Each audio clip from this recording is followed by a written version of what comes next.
Let's talk about optimizations and performance related activities here. So one of the options is to split your code. As the name suggests and indicates what it is the meaning of code splitting, like you are removing, means you are only using the code which is required and you are splitting it into the different folders or files or whatever, so that you will implement the lazy loading and you can use the code whichever is required, okay, on demand.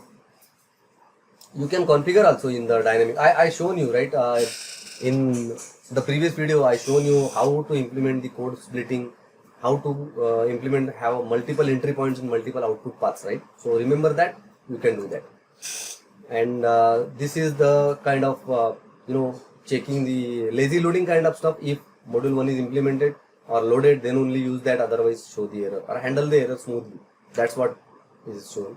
So lazy loading is one of the important concept in micro frontend, because sometimes one of the repo can be shut down, and because of that system can go down, right? So in that scenario you can use lazy and suspense fallback plugins actually from the React, and I'm sure there are given by the other methods also, other programming languages also, like Vue.js and AngularJS. But let's talk about React.js. Let's stick to that so that no confusion.